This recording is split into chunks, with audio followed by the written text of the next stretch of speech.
So thank you so much for inviting me to come back to St. Petersburg. Дон благодарит за то, что приглашен в Санкт-Петербург. Для него это очень приятно. This time I'm going to be sharing something that's maybe a bit more practical. И на этот раз семинар, по мнению Дона, будет несколько более практическим. Although what I'll be covering, I'll be talking a lot about Buddhist principles and Buddhist philosophy. Мы будем говорить о буддийских принципах, о буддийской философии. The main purpose is so that we can apply this in our lives, so that we can be more joyful, more happy. Но основная цель, задача этого семинара для того, чтобы мы могли применить эти принципы в своей собственной жизни и сделать свою жизнь более радостной, более счастливой. So I'd like to start with just a short meditation. И начнем мы этот семинар с очень короткой небольшой медитации. Meditation is an opportunity for us to come into this space with our full mind present. Медитация в данном случае это способ для нас появиться в этом месте, в этом пространстве с полным присутствием, с полной осознанностью.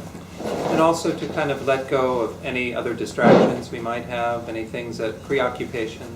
И, возможно, нам необходимо избавиться, как-то отстраниться от мешающих мыслей, от чего-то такого, что нам не дает сосредоточиться на происходящем. And then also as part of the meditation, we'll begin our exploration of this topic of developing more joy. И вот как раз в контексте медитации будет также некоторое объяснение о развитии радости. As well as set our motivation for being here. И о мотивации. Okay, so find a good meditation posture. Давайте постараемся принять позу, подходящую для медитации. So sometimes it's good to move a little forward in the chair, not to be resting on the back. Иногда бывает полезно, если мы сидим на стуле, продвинуться чуть вперед, не облокачиваться спиной вот на эту спиночку, а сесть прямо. But if you need to rest on the back because of problems, then you certainly Ну can. вот эта зона повыше копчика, и копчик она должна быть расслабленной здесь. So the back should be straight. И спина прямая. You can put the hands in the lap with the palms up and the thumbs touching. В буддийских медитирующих принято вот так класть ладони, левую руку снизу, правую сверху. The right palm is on top of the И left. пальчики вот эти большие, вот так вот, правая ладонь сверху, пальчики большие соприкасаются. And this just rests in your lap. И положите руки вот так вот на ноги и после него в расслабленном состоянии. The feet, since most people are on a chair, the feet can be flat on the ground in front of you. That's good. Поскольку мы большую часть сидим на стуле, можно поставить ноги на пол, ничего страшного. Or if you're sitting on a cushion, А если кто-то сидит на подушке, тоже очень хорошо, замечательно медитативная поза. then wherever they're comfortable. Это тоже очень удобно. Okay. So the head should also be upright. И также вот эта вот часть голова должна быть тоже прямо так лежать. And you may close your eyes if you wish, but it's also very good to keep the eyes a little open. Если мы хотим зачем-то закрыть глаза, то никаких проблем с этим нет, можем их закрыть, но также очень хорошо и оставить их открытыми. So in that case, you just bring the eyelids down till there's just a little bit of Но light. при этом взгляд мы сосредоточим чуть-чуть вниз, вот в зону впереди кончика носа. And you're having a soft focus to the eyes, not looking at anything in particular. А глаза следует сосредотачивать не слишком усердствуя, то есть это должно быть такое мягкое, однонаправленное положение, не слишком жестко. So then before we begin meditation, also try to relax into this posture, letting go of any tension. Вот, собственно, медитация начинается с того, что мы пытаемся прийти в расслабленное состояние, находясь в этой позе. So particularly check the tension in the neck and shoulders. Особенно обратите внимание на напряжение мышц в районе плечевого пояса, это надо постараться расслабить. And just try to soften into that area or any other areas where you feel Старайтесь tension. прийти в расслабленное состояние тела и ума. So we're going to begin with just a few minutes of focused meditation on the breath. Несколько минут мы потратим на медитацию с сосредоточением на дыхании. So there are many ways to work with the breath. Это важно, работать с дыханием, сосредоточиться на дыхании. And if you have a technique you already use, you can do that. Если у кого-то уже кто-то использует техники, работая с сосредоточением дыхания, пожалуйста, используйте ваши техники. And if you don't have a technique, then I will suggest one to use. Если вы не используете, не знаете ни о каких техниках работы с дыханием, то он сейчас предложит нам объяснение. In this meditation, we focus on the tip of the nose. в этой медитации мы сосредотачиваемся на кончике носа. There's the sensation of the breath as we breathe in through the nostrils. У нас должно быть ощущение, мы должны чувствовать, как дыхание проходит через наши ноздри. And the sensation as we breathe out. И вот это вот самое выдох, ощущение выдоха, как воздух выходит. So we just try to stay present in this area. И мы вот в этом самом месте, где мы чувствуем этот вход и выход воздуха, мы вот там сосредотачиваем внимание. And that's the basic instruction. Это основная инструкция, основополагающая. But no doubt the mind will wander at times. Ум, конечно же, может блуждать, начать блуждать, пытаться блуждать в это время. And when we find ourselves thinking about something or getting distracted in И other как ways, только мы засекаем за собой вот это самое блуждание, как только мы находим себя оказавшимися думающими о чем-то постороннем, then at that time it's important to let go of those distractions and return to the breath. вот в этот самый момент важно сразу же это поймать и отвернуться от этого блуждания и вернуть себя на прежнее место. So even if you have to do this many times, returning to the breath after distraction, that's okay. Вот это вот, возможно, кому-то придется делать очень много раз, прежде чем научиться нормально сосредоточиться на дыхании. Это вот все правильно, так и должно быть. So we'll do this just for a few minutes in silence. А сейчас мы этим займемся просто на несколько минут, проделаем это упражнение в тишине, без молвы. Again, just pay attention to the breath. When the mind wanders, bring the mind back to the breath. Просто помним о той точке, где наше сосредоточие, наше дыхание, и возвращаем к ней наш ум, как только он начинает от нее отходить.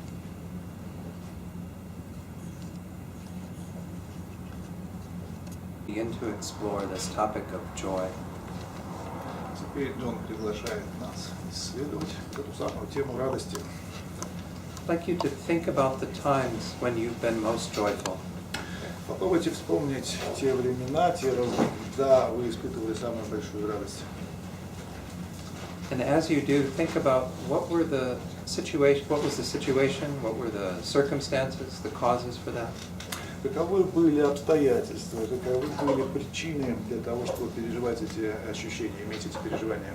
And just spend a few minutes examining that. Попытаемся потратить некоторое время, несколько минут на то, чтобы исследовать вот эти обстоятельства.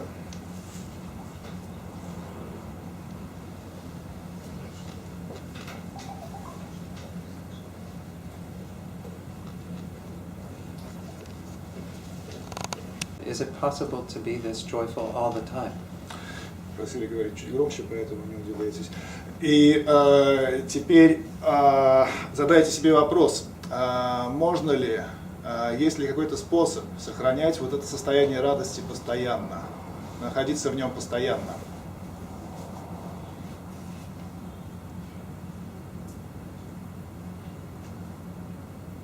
And what would your life look like if that was the case? И What would your life be like if that was the case? И в этом случае какой будет ваша жизнь? Что это будет за жизнь в этом состоянии?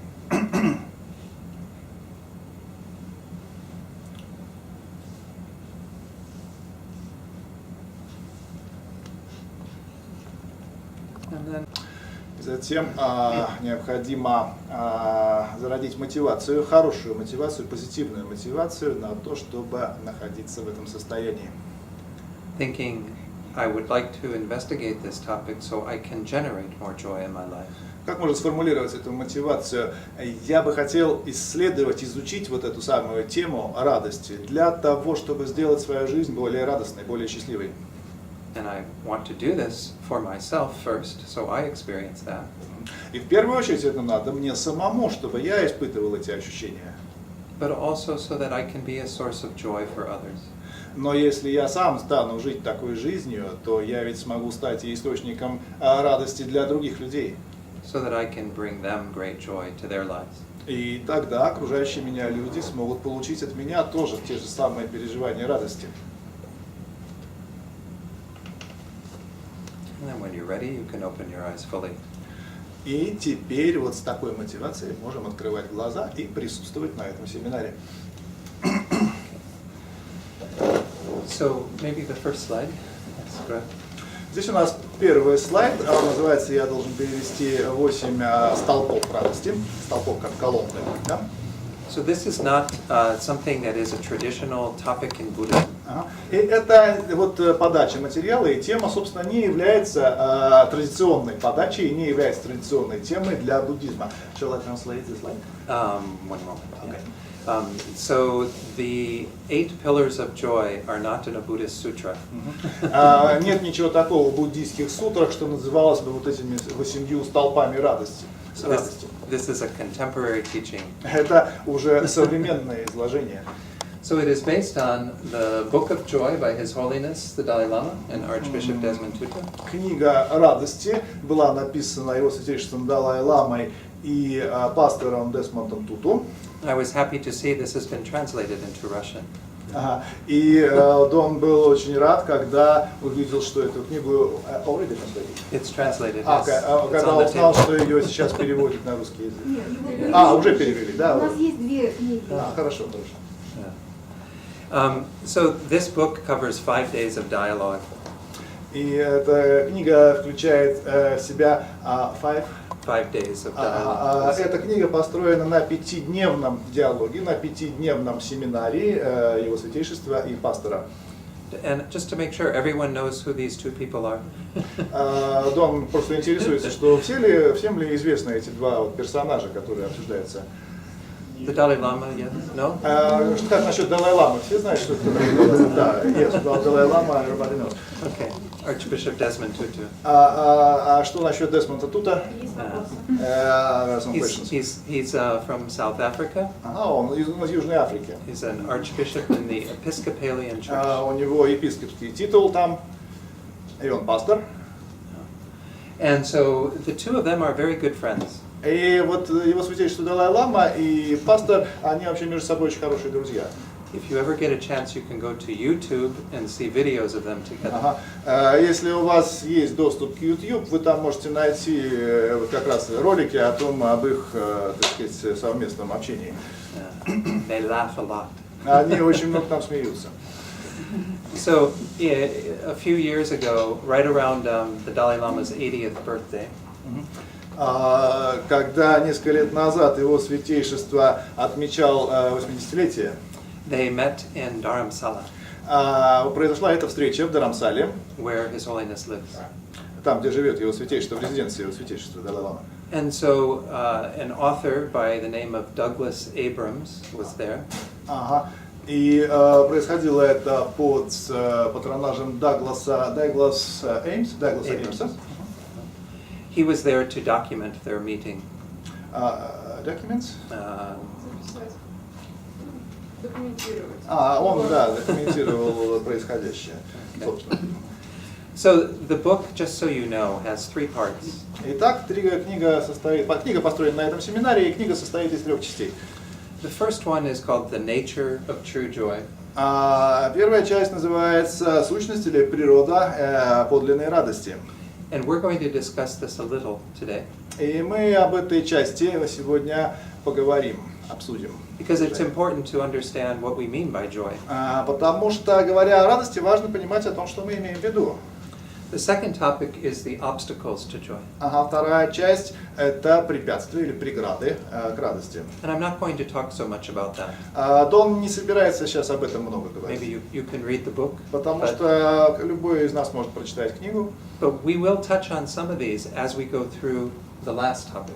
Но когда мы будем заниматься последней темой, 8 столпов, мы немножечко коснемся и второй темы также. And that's the main thing I'm going to cover here, the 8 И pillars. главное для нас в этом нашем сегодняшнем семинаре – это вот эта последняя тема 8 столпов радости. So we have a handout, a sheet. We need to get one as well. There's a handout, a sheet of paper. For everybody. Yes. И для каждого из нас, для каждого участника сейчас есть специально подготовленный материал, распечатанный. Каждый должен его получить. Okay. So I will be talking about things on that sheet as we go through the weekend. И вот эти 2 дня Дон будет вести семинар, соответственно, тому той распечатке, соответственно, тому материалу, который сейчас раздается. But essentially there is a list of the 8 pillars. Там перечислены эти самые 8 столпов радости. And then some practice advice that I'm giving. И даны некие практические рекомендации. Some of which comes from the book. Некоторые из них, собственно, построены на книге.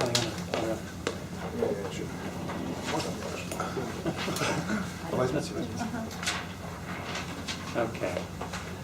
So let's start by talking about what is true joy. So maybe 2 slides, Brett?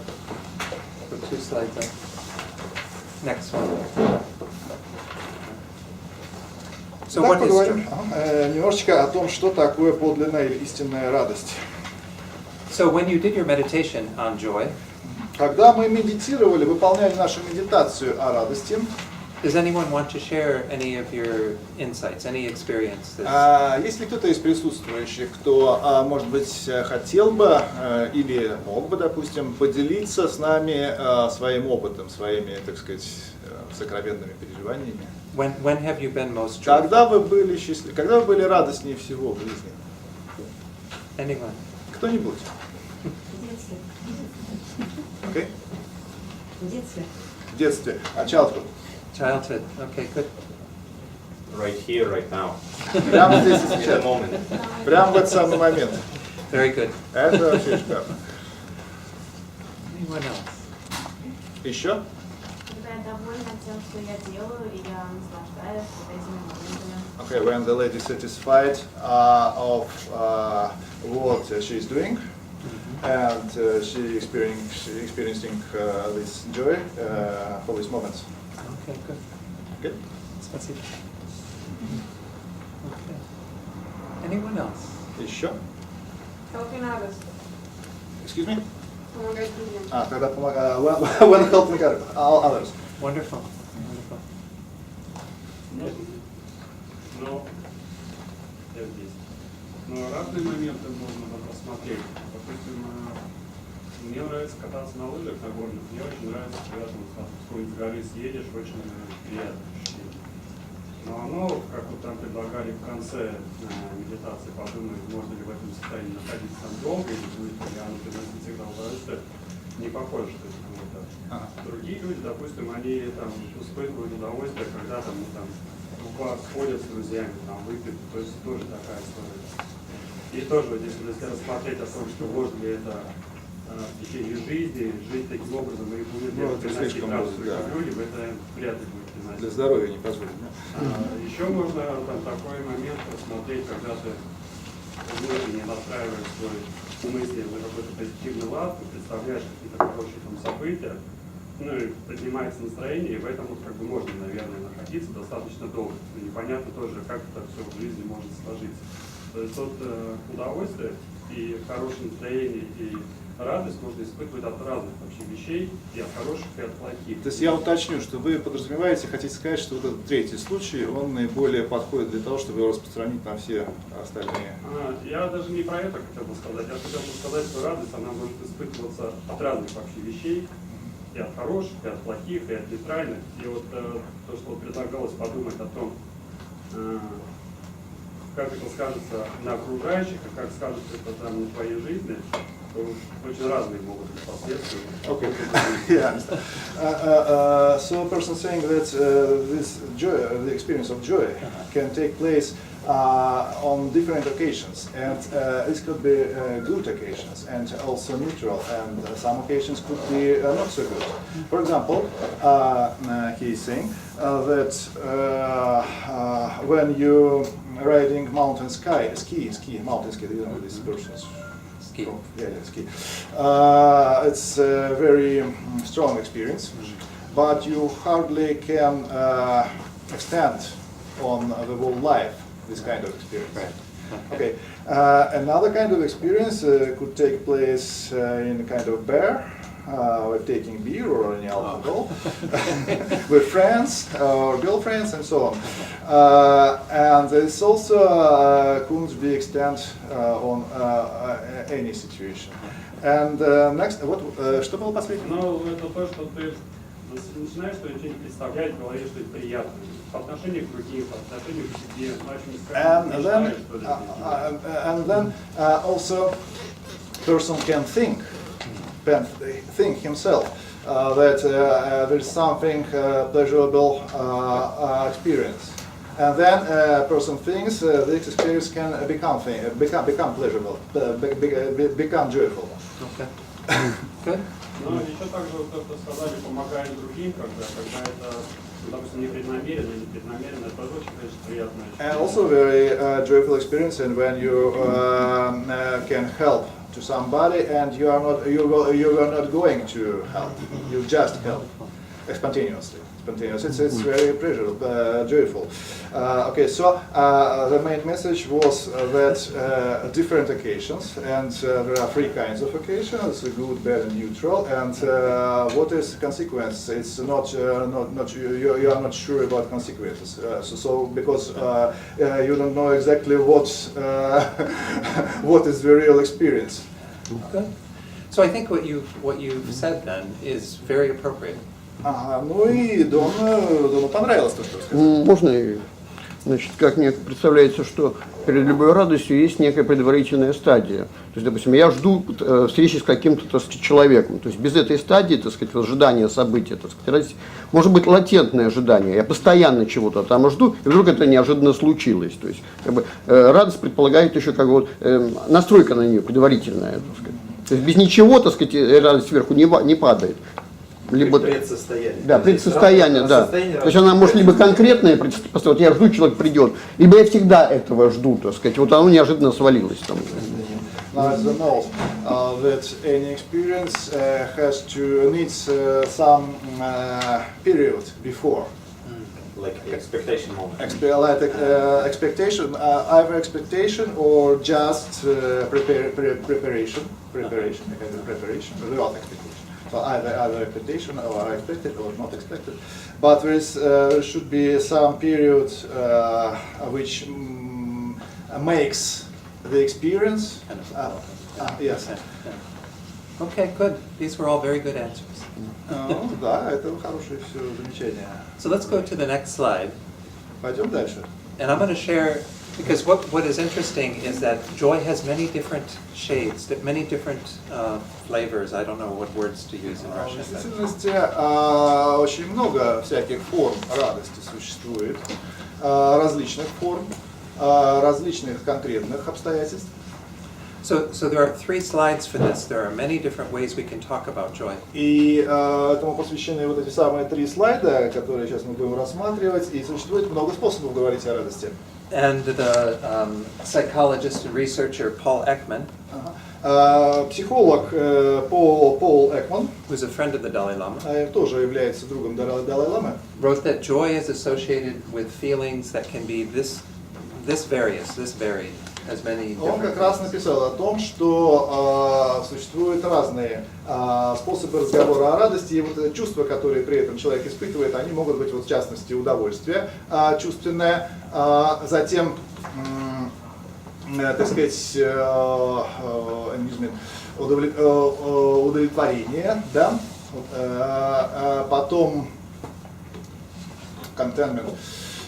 Другой способ, другой вид удовлетворения, более спокойный, и возбуждение, то есть такое, скажем, excitement, это несколько экзальтированная радость. Okay. So already we see that these Вот это are первое, very извините, я different. сказал, то есть второе, то, что там написано, amusement, это вот то, что здесь поясняется, например, если живот полный, да, то есть хорошо поели, то вот такое ощущение, что довольство. The next slide. Следующий слайд, пожалуйста. More. Далее, релиф, облегчение. Значит, например, мы переходим к другой эмоции, такой как страх или облегчение, вообще облегчение, страх или беспокойствие или даже удовольствие. Страх от нового, извините, релиф, следование другой эмоции, поясняется. Wonder.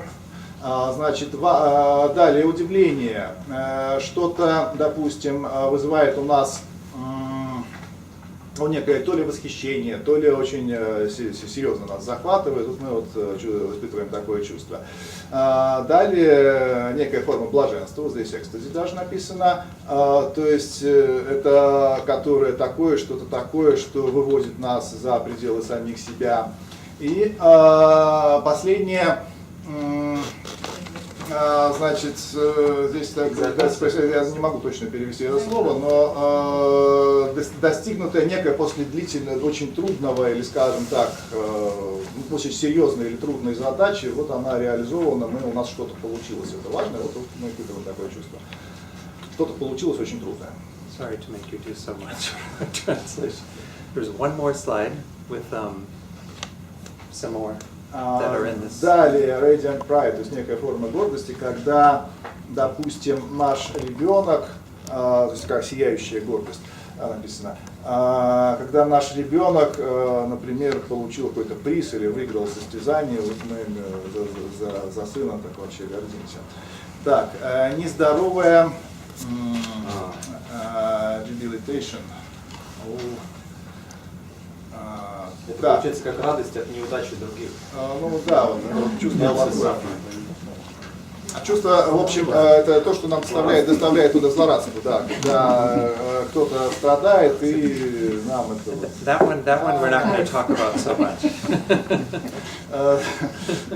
Elevation. Значит, это некоторое, когда мы видим, когда мы сопереживаем доброте, щедрости или состраданию, вот мы испытываем такую сорадость. И благодарность, значит, как здесь написано, ну это поясняется, когда мы без какого-либо эгоистичного чувства действуем в чью-либо пользу. То есть мы совершенно бескорыстно, без эгоистичного чувства, ну вот, не знаю, написано благодарность. Так сказать, мы благодарим, скажем так, благодарим кого-то за что-то. Да? Okay, thank you.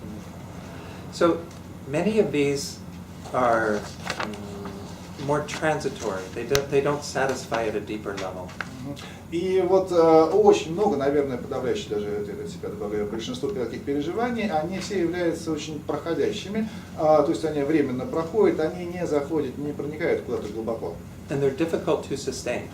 И поддержать такие переживания не представляется возможно, трудно, как сказал Дон.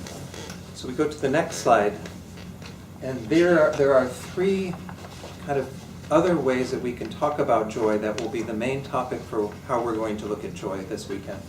И также есть, вот на следующем слайде у нас обозначено 3 способа радости, или 3 способа, как можно пояснять радость, на которые имеет смысл обратить больше внимания.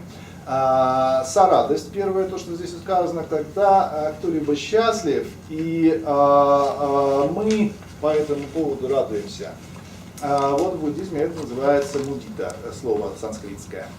Далее удовлетворение от, когда мы, удовлетворение, скажем так, это такое очень яркое чувство удовлетворенности. И духовное сияние последнее.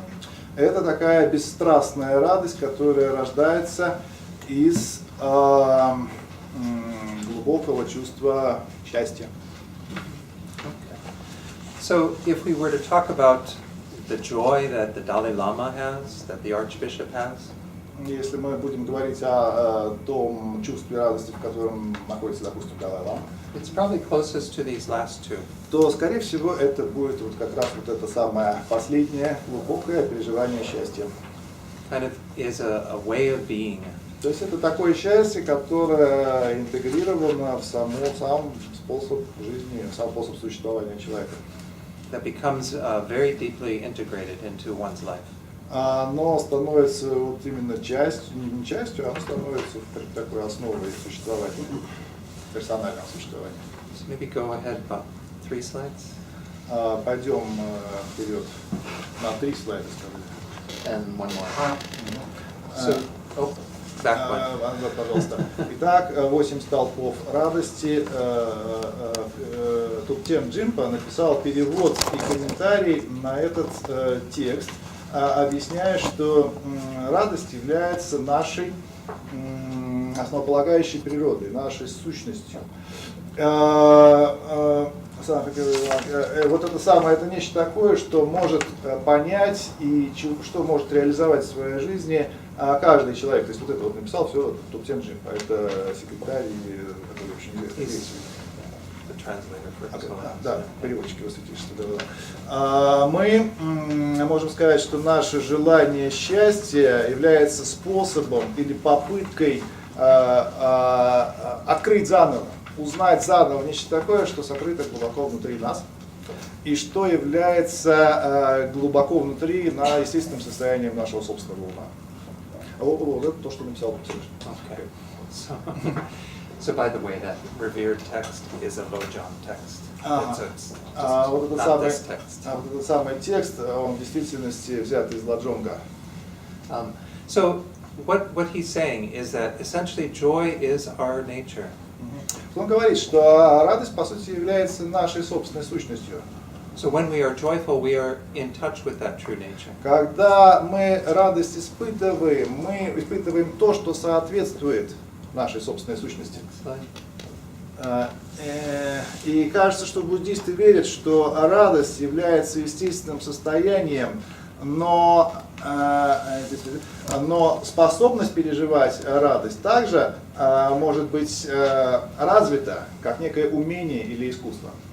You're doing all the heavy lifting today. You're doing all the work today.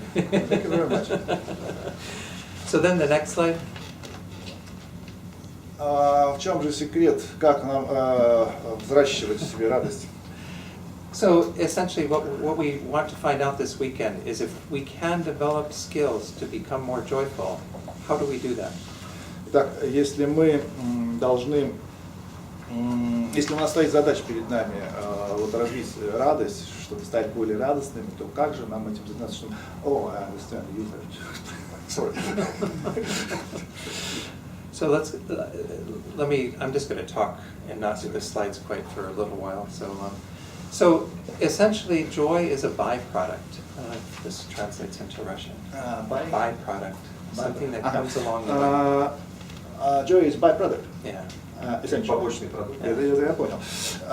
Итак, как утверждает Дон, you are saying that joy is byproduct of what? That's what we're going to say. Итак, радость в действительности представляет собой некий побочный продукт. Побочный продукт чего? Об этом мы сейчас собираемся поговорить. So the Archbishop said, if you set out and say, I want to be happy, I want to be joyful, that's the quickest way to not be joyful. Says the bishop, yes?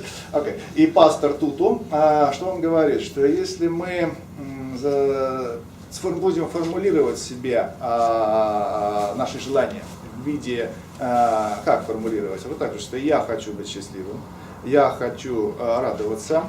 Вот строить такие формулировки – это очень быстрый и, как сказал Дон, возможно, даже самый быстрый способ достичь вот того, чего мы хотим. Instead, we generate joy as a byproduct of these 8 pillars. Ага.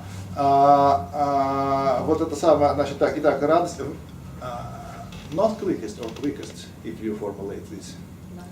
It's the Quickest way. Oh, from the quickest. Yeah. The quickest way to miss the bus, to not get it, is sorry. to... Наоборот, это самый быстрый способ пропустить. Если мы начнем вот думать, что я хочу, я, то это способ, так сказать, упустить возможности. Вместо этого, вместо того, чтобы вот самое упустить эти возможности, мы заняты тем, что вот формулируем эти самые 8 столпов радости. Does this make sense? So maybe go 2 slides. Next one. Yeah. So joy is a byproduct of these 8 pillars that we'll go through. Поэтому и говорится, что радость является побочным продуктом, потому что когда мы заняты культивированием этих самых 8 столпов, And these are on your sheet. то в результате, как побочный продукт, возникает радость. So the first 4 pillars of joy that are qualities of the mind. Значит, у нас вот в первом прямоугольничке перечислены первые 4 столпа. And then the last 4 that are qualities of the heart. То есть они разделены на 2 группы по 4. Их всего 8, они разделены здесь на 2 группы по 4. So in Western thinking, we divide those two sometimes, mind and heart. Почему так сделано? Потому что для западного мышления это довольно характерная особенность, что мы разделяем ум и сердце, ум и наши сердечные переживания, эмоциональные. In Buddhism, they are all part of В what we call our mental. действительности для буддизма это не характерно, такое разделение, они обычно обсуждаются все вместе. But this division here is to say things that are mostly our thoughts, mind. Но здесь это разделение сделано для того, чтобы мы могли, потому что это ближе нашему способу мышления, чтобы мы могли, вот, так сказать, думать о уме и о сердечных переживаниях. And then the ones of the heart are mostly kind of emotions. То есть то, что мы думаем умом, это, так сказать, разумность, а то, что мы переживаем как сердечные переживания, это больше эмоции. But again, in Buddhism, they're all part of our Но, mental. повторяясь, буддийский подход состоит в том, что это вместе все обычно. So let's go through them one at a Давайте time. разберем их. So the next slide. Следующий слайд, пожалуйста. So I have small like cartoons for each of these. Да. So over here, you have the man on the island, Здесь у нас нарисован человек на острове, and he sees the man coming with the boat. и этот человек на острове замечает, что к нему приближается человек на лодке. And he yells, boat. И он кричит: «О, лодка!» And over here you have the А тот perspective кричит наоборот: «О, земля!» of the man on the boat, who sees the island. То есть он видит It лодку, says land. кричит: «О, земля!» Один кричит: «О, лодка!» Другой кричит: «О, земля!» So they're both being very optimistic, yes? И оба они, конечно, в своих, так сказать, ожиданиях весьма оптимистичны. So next slide. Следующий, пожалуйста, слайд. I don't know if that translated to Russian or not, but anyway. So you can read this. Итак,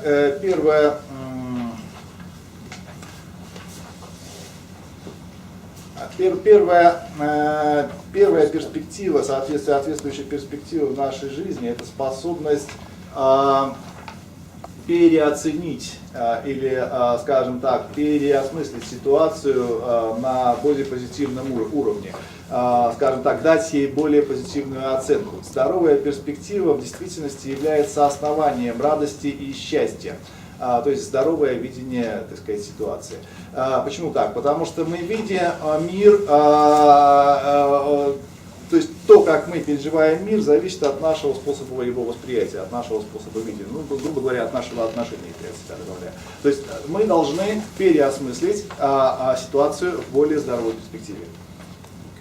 Это первый столб. So we can say that a lot of Buddhist teachings are about this first pillar. Вот это самому столпу первому, столб, колонна, основание. Вот первому основанию радости посвящено множество действительности учений в рамках буддизма. On the sheet it says changing the way we see the world. Это изменение способа нашего восприятия мира, здесь сказано. And of course the Buddhist teachings are to help us to be more in touch with the truth of the world. И, соответственно, буддийским наставлением большее проникновение в истину об этом мире. So I'm going to go through 3 ways that the authors, that the Dalai-lama and the Archbishop talk about changing our perspective. Далай-лама и пастор говорили о 3 способах изменения нашей перспективы, нашего видения. And in talking about them, that's not that they're the only ways. they're not the only ways we can change our perspective. Only. И когда говорится вот о том, что три способа, которые они обсуждали, не подразумевается, что всего есть, существует этих три способа, только других не существует. То есть просто вот эти три способа, они, так сказать, обсуждались подробно. So there are also some other ways that I will Есть discuss. и другие способы, разумеется. So let's go forward a few slides and see. Вперед несколько слайдов пролистаем.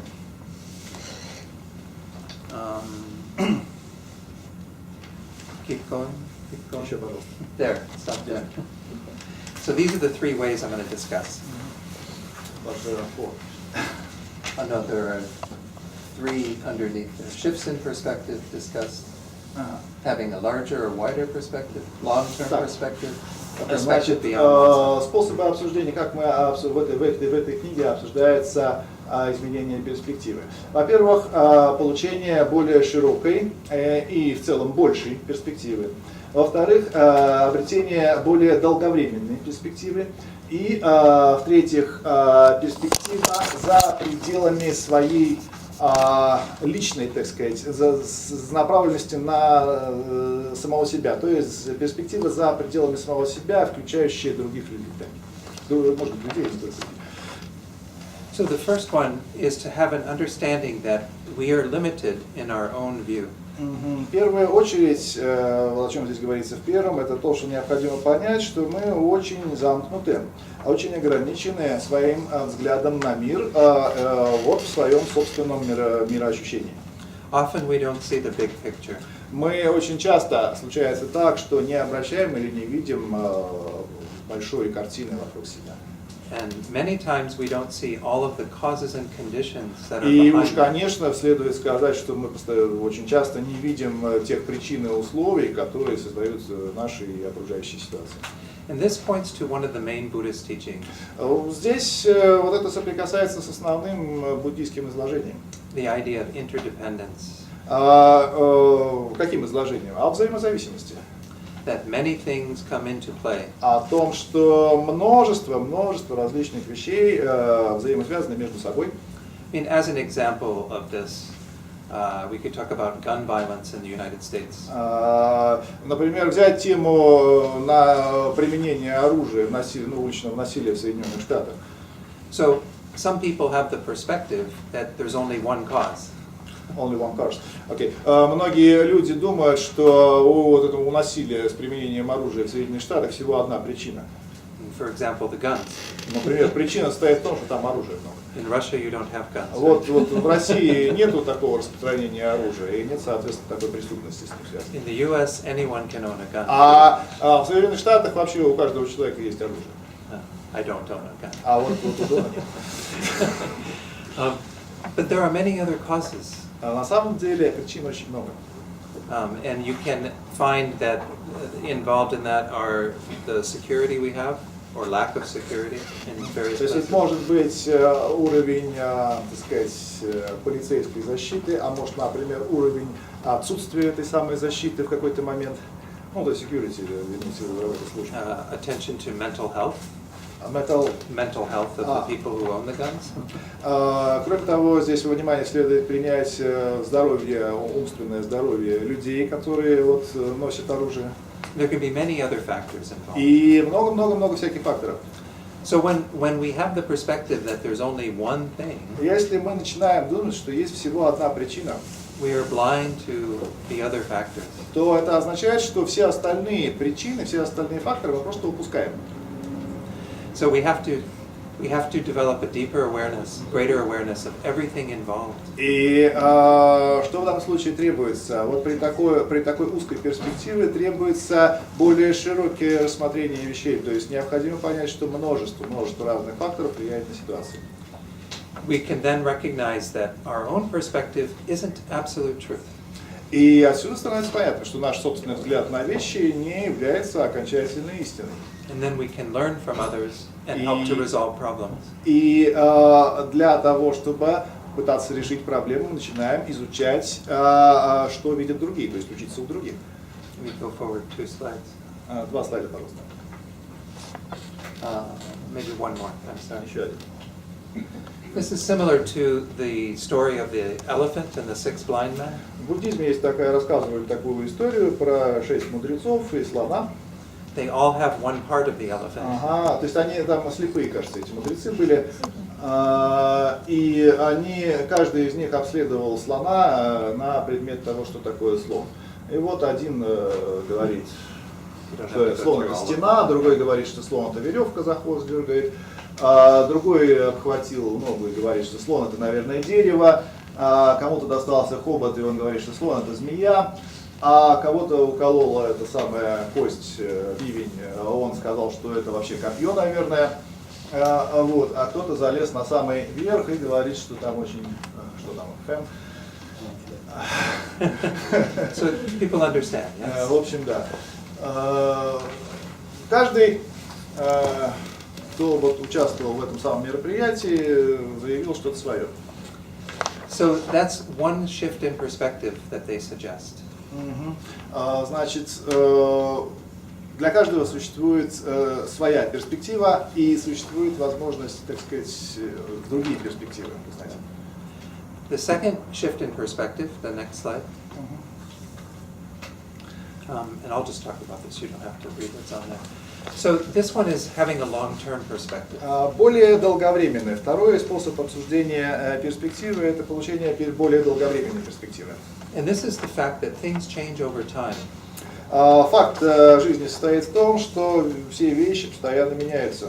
And this points to a second Buddhist principle that's very important. Это соприкасается со вторым важным буддийским принципом, Which is the idea of impermanence. с идеей непостоянства. That things are always changing. Вещи постоянно находятся в изменении. So even as part of this, we can examine our own experience. И вот в качестве этой самой второй перспективы мы можем исследовать свой собственный опыт. If you think about a time in your life when things were very difficult for you, About time, which was difficult. Подумаем сейчас, вспомним, вот мы вспоминали то, что бы нас очень порадовало, а теперь вспомним то время, которое было в нашей жизни очень-очень трудным. So from the perspective of now, looking at that, если мы вот на тот свой опыт, который был для нас очень трудным, тяжелым, неприятным, посмотрим с той перспективы, которая у нас есть сейчас, with all the time that has passed, it's very different now than it was then. То мы можем понять, что сейчас мы находимся в том состоянии, которое по прошествии времени очень сильно отличается от того момента, когда у нас были трудные времена. And maybe there were even some good things that came out of that difficulty. И, возможно, может такое быть, что вот от того опыта, от того переживания что-то хорошее возникло в нашей жизни. And this is 2 slides ahead. 2 slides. Пожалуйста, 2 слайда вперед.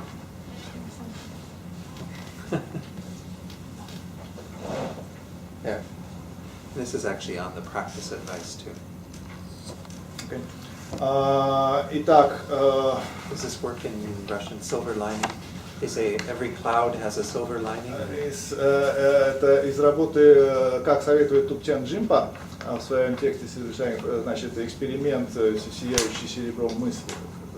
Так, значит, возьмите что-то плохое, что случалось в прошлом, и затем рассмотрите те хорошие вещи, которые возникли из этого негативного опыта. So does anyone have anything that you want to share in this line? Something that happened to you that was very difficult that now you can say, actually a lot of good came out of that. И в действительности, если вот это вот проанализировать, то порой можно найти много хороших вещей, которые возникли из трудных времен. Yeah, if anyone has anything to give an example. Вот, может быть, мы повторим наше упражнение и попытаемся припомнить, поделиться с окружающими, с присутствующими таким случаем из своей собственной жизни, когда времена были дурные, но из них на этом основании возник какой-то позитивный результат, что-то нужное. Один раз я хотела отомстить неким людям, и когда я пошла это делать, я вышла из парадной и сломала ногу, прямо на ровном месте. И каждый раз, когда я в мыслях, лежа со сломанной ногой, хотела вернуться к каким-то планам вместе, у меня рассыпался гипс, врачи не могли это объяснить, вот у меня гипс рассыпался, мне одевали заново гипс, и я опять лежала. И так прошло 3 месяца, причем перелом не был там каким-то сложным, просто был фантастическим с точки зрения ортопедов. За 3 месяца, в общем, я избавилась полностью от... Прошла нога, прошло желание. Прошло желание, прошла нога, наоборот. Okay, it's a mystical story. The lady had an intention, wish to revenge to somebody, and she went to do some things. And when she got out to the street, she broke her leg. Well, on just in place, in the daytime, just broke her leg. Okay, she was taken to a hospital, and the leg was inhibited. Cast. Yes, fixed. And every time the lady tried to think about revenge, the problem with the leg or with this fixing took place. Every time the lady starts to think, and she had a problem with fixing. Okay, then in 3 months the broken leg became better, and all the thoughts about revenge. That's wonderful. But a difficult experience. Это трудно, но прекрасно. So it's very difficult for me.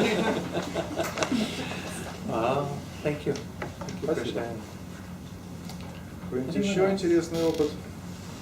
Вынужденный переезд, который привел к улучшению жизни. То есть вы были вынуждены сменить место жительства, а в результате все получилось неплохо. Ну, it's okay. The lady has to change her place, and then it's proved to be fine. It is interesting. Sometimes when we think things are going to get worse, they actually can get better. Говорит, что так бывает, и это действительно очень интересно, что порой кажется, что все идет все хуже и хуже, а когда оно на самом деле туда идет, оказывается, что там неплохо. Another example, Dinara said when she was a child, she was very joyful. Другой пример, вот Динара сейчас говорила о том, что она была очень радостной, когда была ребенком. But many people have very difficult childhoods. А у других людей на самом деле в детстве бывают очень трудные переживания, бывает очень трудный опыт детства. Maybe family problems. А у кого-то это проблемы в семье. So sometimes they become stronger because of that. И вот те люди, которые проходят через такой опыт, часто становятся более сильными личностями, более сильными людьми. So as an adult, you might think I had a very bad childhood, but you were much better because you had a more И challenging. бывает, что человек, скажем так, испытывает терзание душевное, что у меня было такое трудное детство, а на самом-то деле вот это трудное детство для человека сыграло позитивную роль, потому что он научился, так сказать, соприкасаться с трудностями. So the point is, if we stay in the perspective of just now, Здесь в чем мысль? В том, что если мы остаемся и не выходим за рамки той перспективы, которая вот прямо вот здесь, вот сейчас, вот ничего, если сейчас и никогда дольше. we don't have the possibility of seeing what will come. Мы просто возможности утрачиваем, мы их не видим. So anything in our lives could actually be very helpful and beneficial. И в действительности все, что происходит в нашей жизни, это можно, так сказать, использовать, может стать полезным. Okay, that's clear. Ясно ли это? Если ясно, пойдем дальше. Let's go to the third perspective. Так, третья перспектива. Next. Следующий. Okay, so I'll talk about this. You can maybe Okay. read the title. Shall I read? Perspective beyond oneself to include Так, others. значит, тема это перспектива за пределами своей личной перспективы, включающая других. So this is a very important teaching in Это Buddhism, важное учение, также важное учение в рамках буддизма. and actually has the idea that we are happiest and most joyful when we think of others. В действительности идея здесь такова, что мы тогда наиболее радостны, тогда наиболее счастливы, когда наши мысли, в наших мыслях есть другие, присутствуют другие. If we only have the perspective of what's in it for me, of what I need, then we miss an opportunity to help others to be joyful, to be happy. Тот случай, когда мы зациклены, сосредоточены на своей собственной личности, we miss an opportunity to help others to be happy. Это полностью исключает нашу перспективу, когда мы думаем о том, чтобы помочь кому-то быть счастливым. And then we miss an opportunity to be happy ourselves. А в результате мы утрачиваем перспективу, утрачиваем возможность стать счастливее сами. So some of you spoke about the being more joyful when you're helping others.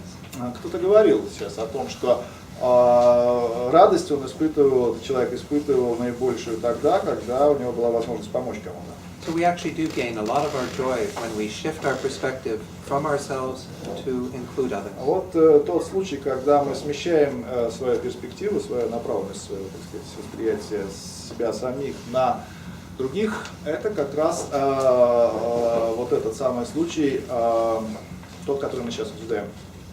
Go forward 2 slides. Пожалуйста, 2 слайда. An example of this is from what happened when astronauts go up to the space station and look down on the planet Earth. Итак, в качестве примера здесь приводится ситуация, когда космонавты выходят из космического корабля там на орбите и смотрят на нашу Землю из космоса. And there's a quote from one of them. Maybe you can read this, the first day. First day, итак, So they're looking at the Earth from space.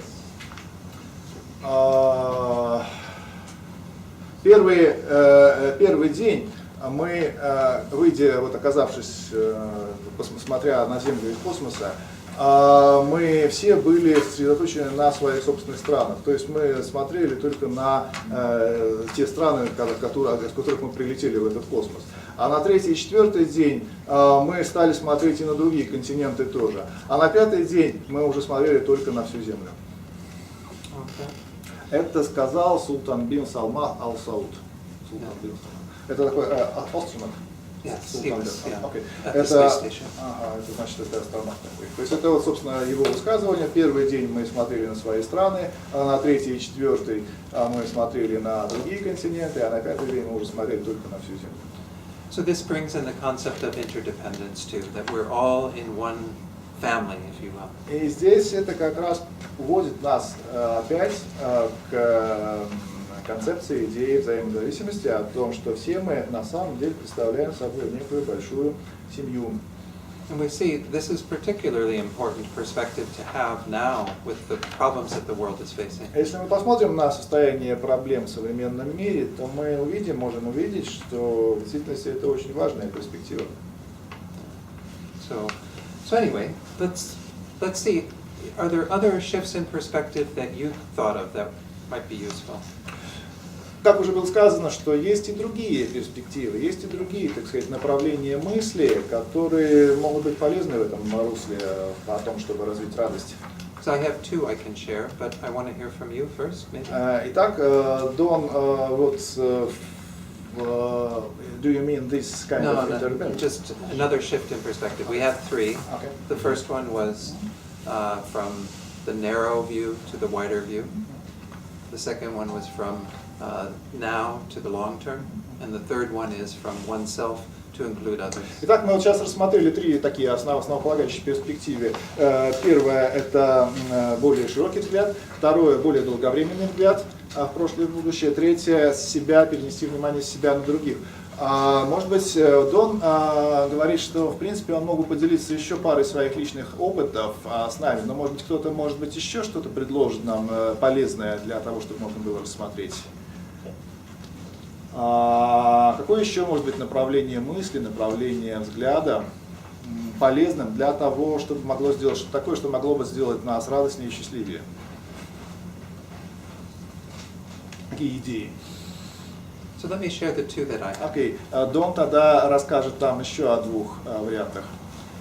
So one is a shift in perspective from thinking that people are basically bad so that people are basically good.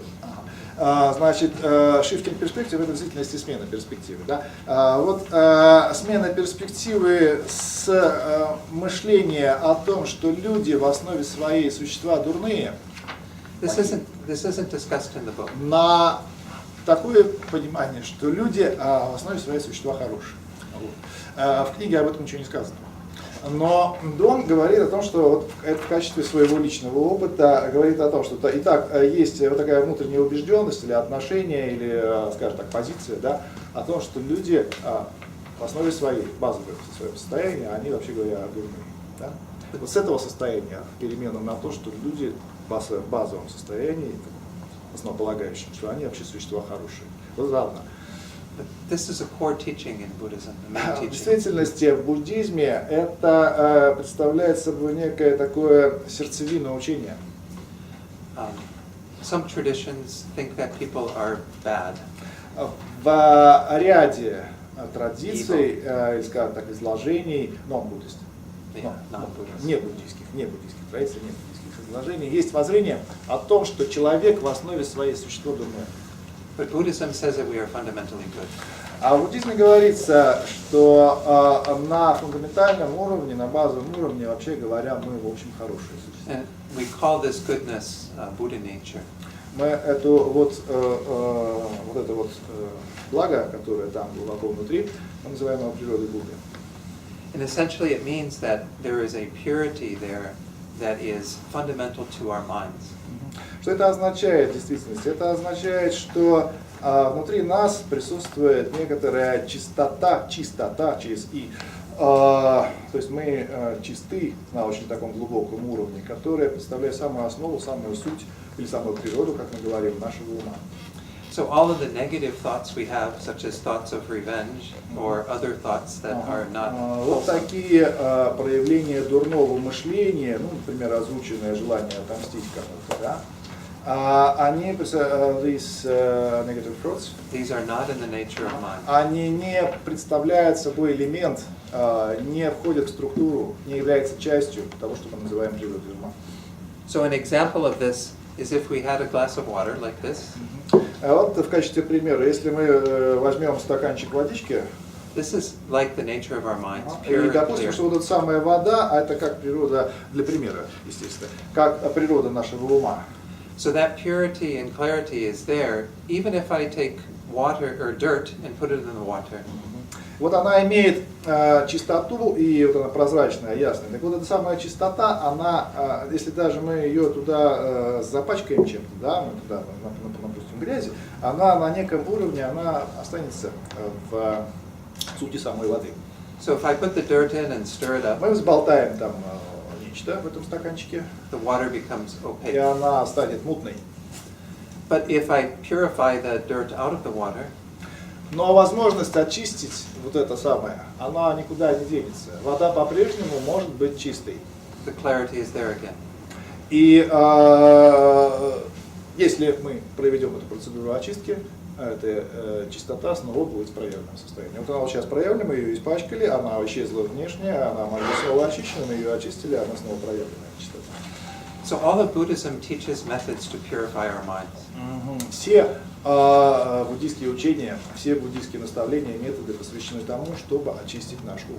But this clarity and purity is the nature of our Но mind. вот это вот все эти наставления, все методы и все, что есть в буддизме, они предполагают изначально, что ум, он как похож на эту самую воду, которая, то есть очищен он может быть, именно у него есть такая способность быть очищенным. So when we ourselves have negative states or we see others with negative И states, таким образом сами мы можем находиться в дурном состоянии, мы можем также видеть вокруг себя людей в дурном негативном состоянии, we can understand that that's not their natural но при state. этом мы можем сохранять то понимание, что вот это состояние дурное, да, которое мы классифицируем как дурное, оно не является естественным состоянием. They're not fundamentally Оно bad. не является evil. фундаментально присущим состоянием. So anyway, that's an important perspective, I think, Вот это важная because, перспектива, как говорит он. because otherwise we tend to have a lot of negative thoughts towards others. А иначе, если этой перспективы нет, тогда это является основанием для того, чтобы по отношению к другим людям иметь много дурных мыслей, много дурных отношений к ним. То есть, потому что люди дурные вокруг все, да? Ну, соответственно, и думают, они дурно. Even negative thoughts towards ourselves. И по отношению к себе точно так же. Мы себя, допустим, воспринимаем как нечто дурное, да? И, соответственно, думаем об этом дурно. In America, there's a lot of what we might call self-hatred, Вот в Соединенных Штатах, говорит Дон, много таких людей, которые самоненавистники. Они, так сказать, дурно себя воспринимают. Do people have that in Russia? А как у вас с этим? Бывает. Самокритично. Ну, sometimes. Sometimes, yeah. If we trust that we are fundamentally good, then there's no need for that. Если мы поверим в то, что на базовом, фундаментальном уровне мы являемся хорошим чем-то, вот эта проблема исчезнет. We have faith and confidence in Потому что у нас будет вера в то, что в себя, our goodness, our fundamental goodness. в фундаментальное благо, которое есть внутри. So that's one other perspective that we might change. А это еще одна перспектива, такова еще одна перспектива, вот, которую можно поменять с видения себя и других, то есть с видения людей дурными на видение людей фундаментально хорошими существами. And because of that, there's a second one I'm going to suggest. И на этом основании, на основании такой смены перспективы, есть еще одна смена перспективы. And this is a shift from being pessimistic to being optimistic. Вот это вот так звучит очень общо, да? Смена перспективы пессимизма на перспективу оптимизма. Because everything is workable, everything is something we can change. Почему так? И потому что если вот есть вот эта первая фундаментальная способность вообще поменять все, тогда оказывается что? Что любую ситуацию, любое вообще что бы то ни было, с этим можно работать, с этим можно что-то сделать, это можно поменять. Если это так, то... And in the end, things inevitably will work out because we all have Buddha nature. Ага. И they will eventually work out, and things will come to a good conclusion. И вот результатом вот этой перспективы является то, что конечный некий результат всех основных вещей, все, что происходит, он в общем видится благим, позитивным. Почему? Потому что на базовом уровне мы все имеем, каждое существо, каждый человек имеет природу Будды. И, соответственно, может быть приведен, так сказать, к чистому состоянию. But of course we have to do the work. Но работу для этого выполнять необходимо. То есть вот это самое изменение просто необходимо выполнить. Because Buddhism is about taking these teachings, changing our minds, and then we can experience Buddhahood. Что говорится в буддизме? Вот изучи, рассмотри это самое учение, take this teaching, then, Apply them in our lives. примени те средства, которые предлагаются, и поменяй свой ум, поменяй свое мышление, измени свой ум. Okay, I have a question. Вопрос.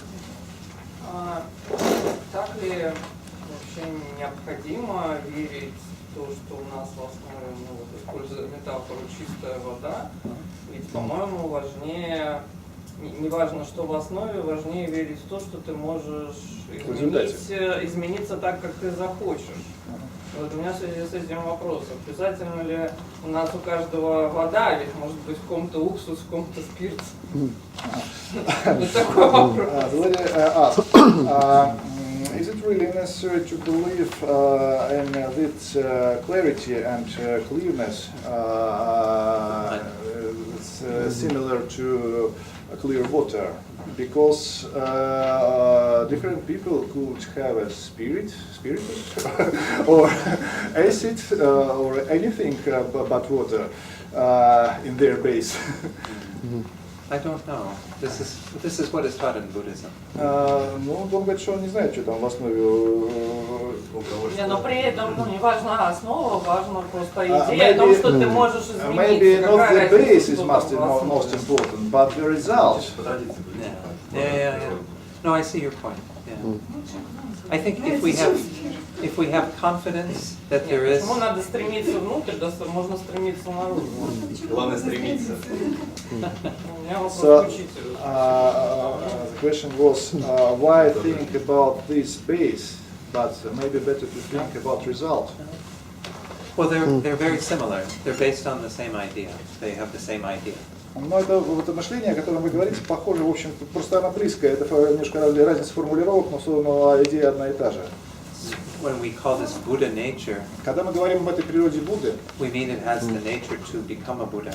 что это означает? Это означает, что мы имеем потенцию, способность стать Буддой. Вот подобно этой самой воде, I'm just talking about this water, подобно самой воде, то что имеется в виду, что вода, она в принципе ее можно очистить, чтобы достичь до состояния Будды. Поэтому и говорится, что у нас у всех есть потенция или возможность стать Буддой.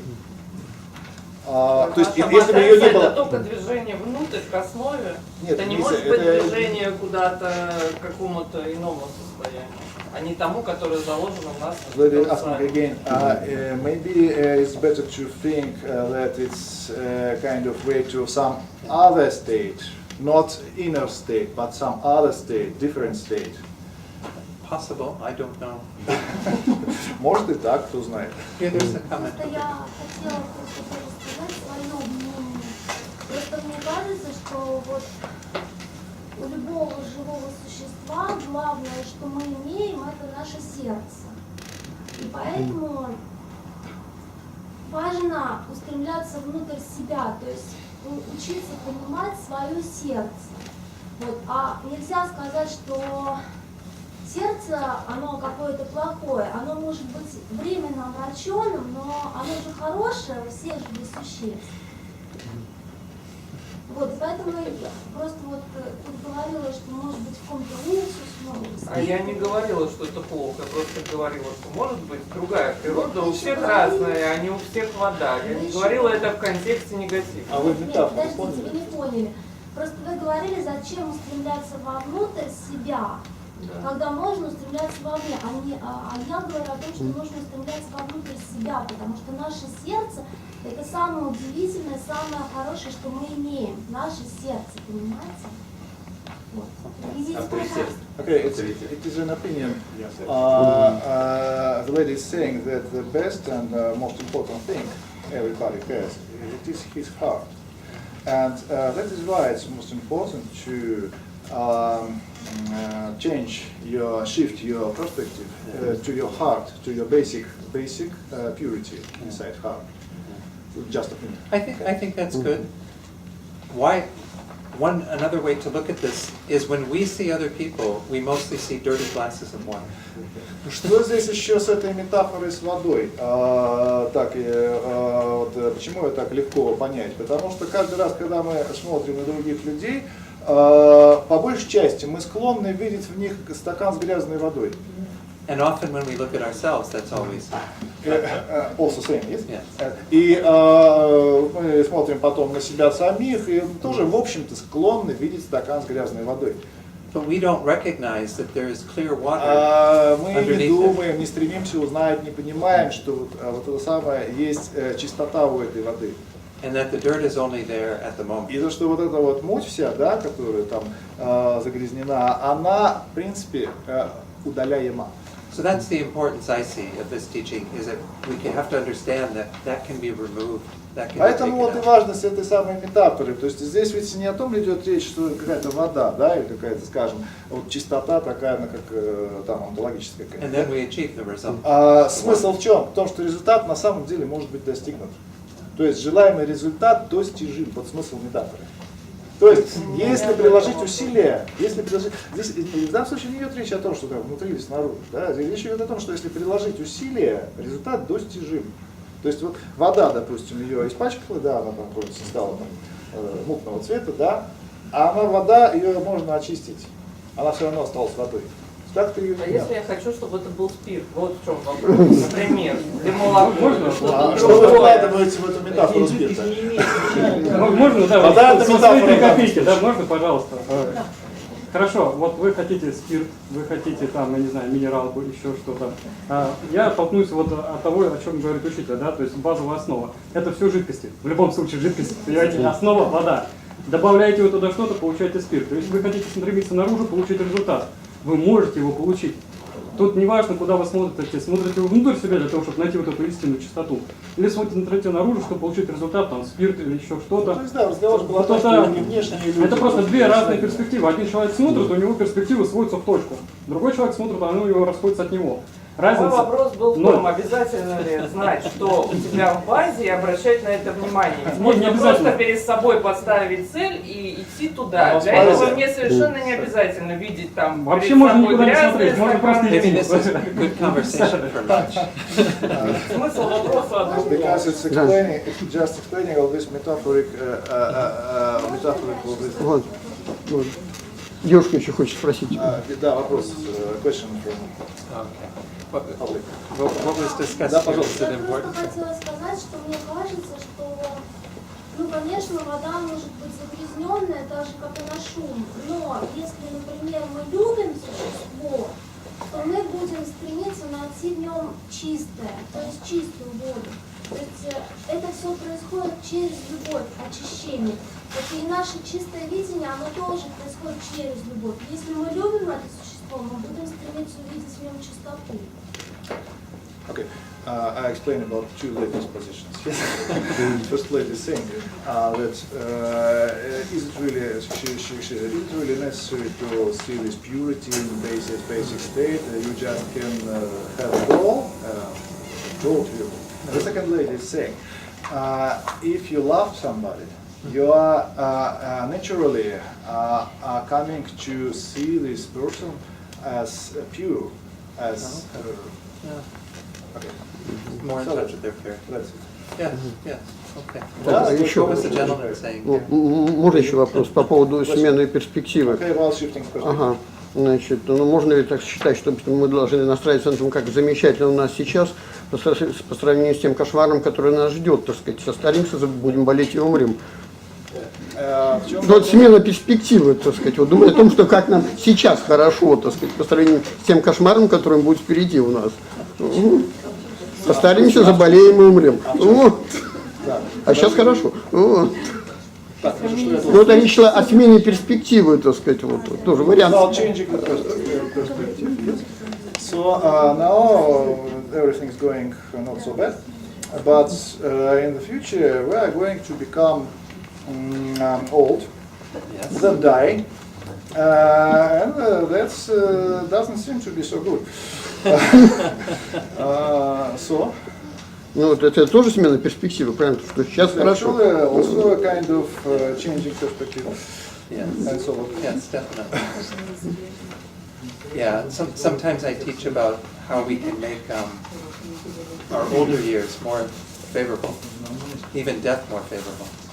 Ну, иногда даются также учения о том, что в действительности даже такой опыт, как смерть, можно сделать этот опыт благоприятным. But maybe we won't talk so much today. Может, мы поговорим об этом.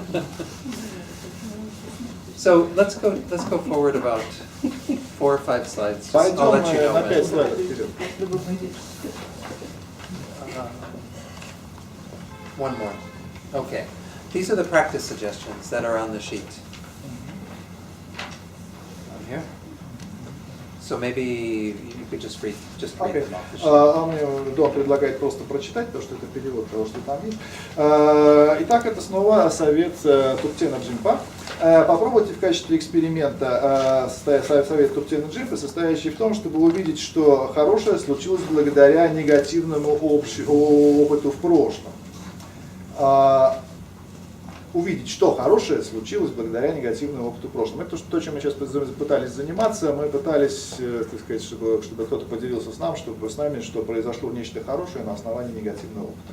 И далее второе. Когда появляется трудность, попробуйте разные точки зрения, меняя перспективу и наблюдайте, что происходит внутри вас.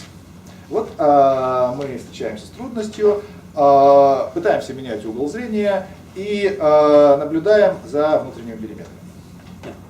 Or any other shift that we, Можем также задействовать аналогичным образом другую какую-то перемену перспективы, о которой мы уже обсуждали или которую не обсуждали. For example, if we're with somebody and they're being very angry, Okay. Если мы с кем-то ссоримся, очень сердиты, maybe we are able to change places with them to see from their perspective. Может, мы этого человека, с которым мы ссоримся и на которого очень сердиты, можем увидеть в неком другом ракурсе. Способны. Why they are upset. Вот мы можем подумать, а что это он вдруг такой вот. Or maybe we're able to see that they are fundamentally good, but they are just troubled by anger right now. Может, мы сможем увидеть, что он на очень своем базовом уровне какой-нибудь хороший, но вот в силу неведения проявляет вот свое такое состояние. And then maybe we'll have more compassion rather than get Мы angry. сможем почувствовать вместо гнева сострадания, может быть, такое может произойти. Okay. And again, the idea is that this helps us to be more joyful. И идея здесь в том, что вот эта самая смена перспективы помогла нам вдруг сделаться более радостными. So when you shift your perspective, see if it helps. И вот давайте попытаемся, давайте попробуем вот это самое, увидеть, меняем перспективу, меняем точку зрения и смотрим, помогает ли. So the Buddha says that we shouldn't just take the teachings because the Buddha gave them. Будда говорит о том, что не следует принимать учение на том основании, что оно дано Буддой. We have to test the teachings ourselves, and if they work for Необходимо us, we use испытать, them. собственно, на своем собственном опыте, испытать то, что чему обучают. Okay. Any additional thoughts on perspective? Ну, какие мысли еще насчет этого? Есть? Like an example? If someone would like to, yes. Yeah, please. Can think about my first job. So I didn't succeed in it as a sales manager. So I quit. I was unhappy, but I quit, and now I'm a translator and a teacher of English. Ну, кстати, неплохой опыт. Вот товарищ с нами делится тем, что он начинал работать как менеджер продаж и не преуспел. Понял, что надо вообще менять эту самую работу. А теперь он учитель английского, ему это очень нравится, и переводит тоже так же, и что ж, неплохо. So I think many of us have examples similar to this first one, Thupten Jinpa's experiment. Вот на этот совет Thupten Jinpa вообще можно много примеров приводить. Anything else anyone wanted to share on this first pillar? Что-нибудь, какие-то еще примеры? Кто-то хочет поделиться каким-то опытом? So this one is an important one because, Это важно. again, how we see the world affects kind of how we experience the world. В действительности, то, как мы видим мир, и, можно сказать, как воспринимаем мир, вот именно это определяет то, что с нами происходит. So it's important to examine our thoughts and Поэтому свои собственные мысли важно проверять. see where we are out of touch or out of line with things. И смотреть, вот в каком ключе, в каком направлении мы думаем. Yeah. If we are seeing things more truthfully in terms of interdependence, in terms of the wider picture, then we will have a better chance of being more joyful. Если наше мышление направлено на то, что мы склонны видеть вещи взаимозависимыми, склонны видеть вещи такими, какими они есть в действительности, объективно, вот это нам в первую очередь дает больше оснований для того, чтобы, так сказать, чувствовать и иметь переживание радости. Let's begin to talk about the second one. Go to the next slide.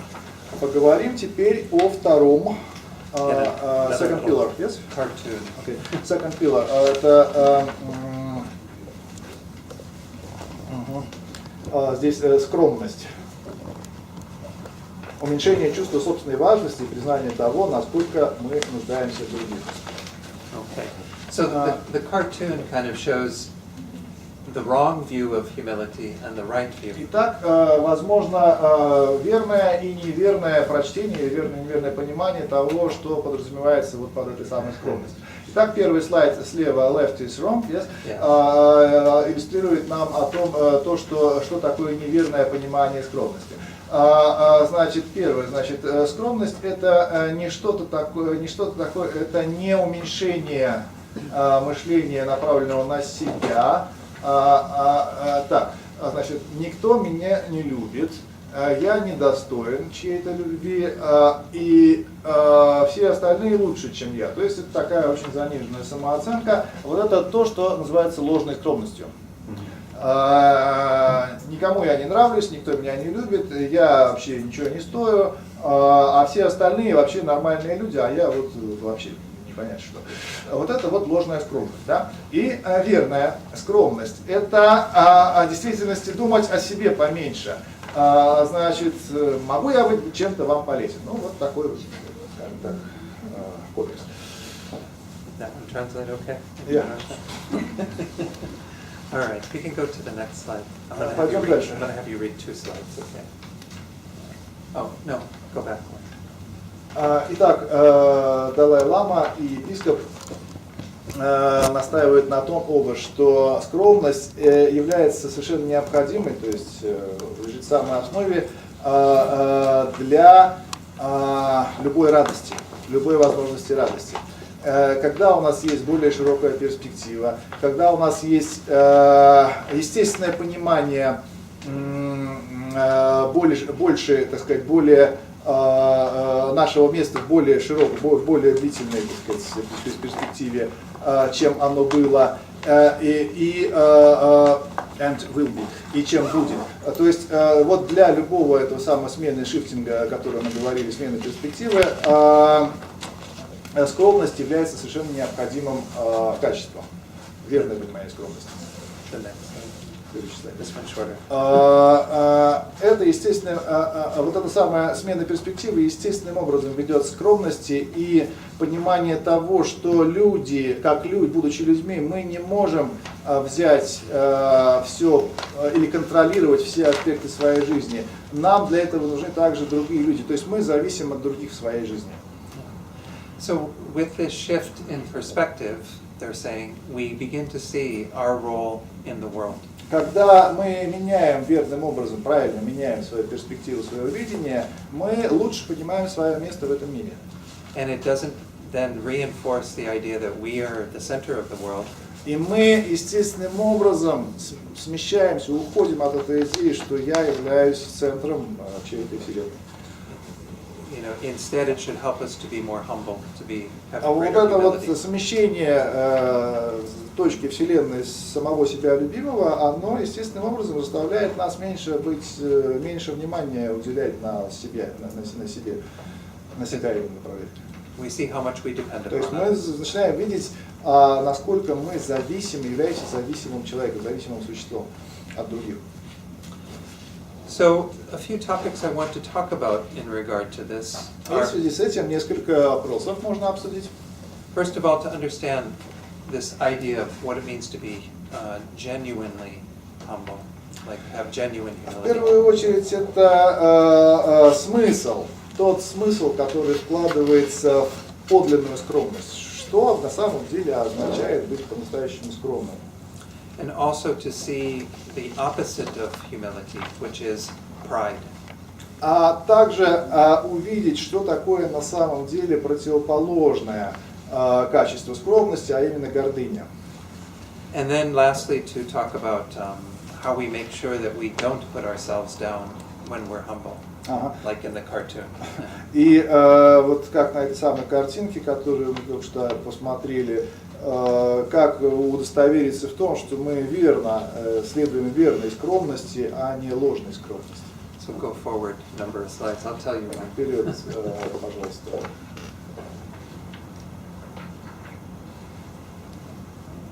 One more. Еще один. Okay.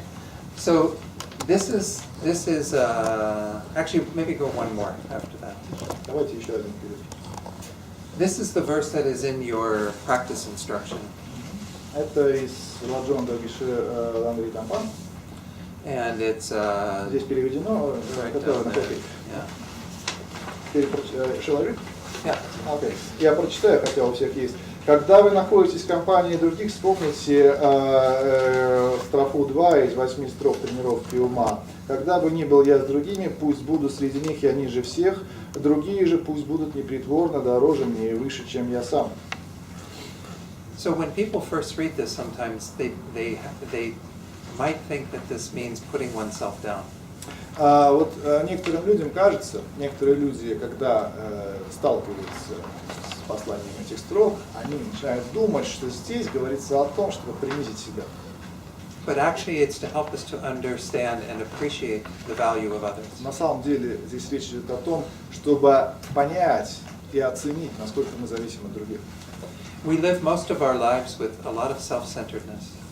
На самом деле большую часть жизни мы проживаем сосредоточены, будучи сосредоточены именно на себе. We think that it is up to everyone else to meet our needs. Наша естественная диспозиция состоит в том, что мы думаем, что все остальные нужны для того, чтобы удовлетворять наши потребности. We think that it's up to everyone else to make us happy. Мы думаем, что все остальные нужны для того, чтобы сделать нас счастливыми. But actually, our deepest happiness comes when we focus on the happiness of others. Но на самом деле, то есть правда в том, что самое большое счастье, оно возникает тогда, когда мы вот этот вот фокус смещаем на то, чтобы на стремление, на желание сделать счастливым кого-то других.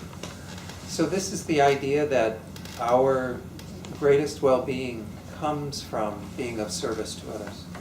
И именно в этом, отсюда, из этого происходит та идея, что самое существенное счастье возникает тогда, когда мы посвящаем свою жизнь служению другим. So humility is a part of that idea that we want to serve others, we want to be И a better. скромность — это и есть часть этой самой идеи. Это часть, именно скажем, часть этой самой идеи, когда мы посвящаем свою жизнь служению другим. This was again brought out earlier when we talk about the joy that arises when we help others. Мы уже это затронули, когда говорили о том, что радость возникает при желании помочь кому-то, при помощи другим. If we live our entire day only thinking about ourselves, Если мы целый день провели, думая исключительно о себе, then we miss the opportunity то считайте, что мы вот это время, проведенное, думая исключительно о себе, просто упустили. to experience the joy from helping others. Упустили в каком смысле? Мы не потратили его на то, чтобы продвинуться вот к тому переживанию счастья, переживанию радости, которые мы могли бы иметь. So let's go forward to number of slides. Let's see. Go forward. Next one, I think. Yeah. Okay. We can stop. Yeah, that one. И теперь о гордыне и высокомерии. Yeah. So let me just talk a little bit about pride. So the opposite of humility is pride. Итак, противоположность скромности — это гордыня. And by pride here we mean a state of mind that is not healthy. Под гордыней здесь в данном случае, я сознательно не использую слово гордость, гордыня, используется, понимается нездоровое состояние ума. In English, sometimes we use the word pride, like to be happy of accomplishments. То есть, действительно, в английское слово pride, английское слово pride можно, например, перевести словом гордость. Да? И вот это слово гордость, оно будет часто означать некое позитивное состояние. Вот в данном случае этого совершенно не предполагается. Под прайдом, здесь под pride следует переводить как гордыня. То есть это не здоровое, неправильное, неверное состояние ума. Or to even have self-confidence. Это lack of self-confidence. No, we sometimes mean pride to have self-confidence. Да. Значит, например, мы можем говорить гордость, да, и подразумевать уверенность в своих силах. Понимать, что я располагаю, вот, скажем, тем, чем располагаю, да, уверенность в своих силах. Это здоровое состояние ума. So there's nothing wrong with those. Поэтому нет ничего неправильного, ничего плохого. Because we need self-confidence. Потому что нам нужна самоуверенность, мы должны иметь вот эту самую уверенность в своих силах. We need to take delight in the things we've accomplished. Например, Delight. Значит, нам должно нравиться то, что мы делаем. Мы должны испытывать от этого хорошие чувства. What we're talking about here with this word pride is something that is afflicted, it's deluded. Тот вид гордости, который я здесь специально перевожу как гордыня, это нечто нездоровое, это нечто загрязненное. Let's go to the next slide then. Пойдем дальше. So traditionally there are 7 types of pride that are discussed in Buddhism. Значит, я здесь сознательно использую слово гордость. Сейчас, вообще говоря, традиционно рассматривается 7 видов гордости. Я еще не знаю, о чем здесь речь. But I'm only going to share 3. So the first one is, why I like to share these 3 is because they give us an idea of how afflicted our pride can become. Но мы сейчас традиционно, то есть есть 7 видов гордости, но мы сейчас сосредоточимся на 3. Для чего мы это сделаем? Чтобы как раз понять вот этот самый загрязненный вид гордости, который лучше перевести как гордыня. So sometimes we have pride in regard to our status in the world, like our job or our position. Например, мы иногда можем гордиться своим положением в мире. Например, это должность на работе или некоторая еще позиция, которую вот мы занимаем в обществе, или так или иначе. So pride is a puffed up mind, meaning that we think we're better. То есть это тот вид гордости, который думает, что мы лучше, чем мы в общем-то есть. So there are three types here in regard to three different people we could think we're better than.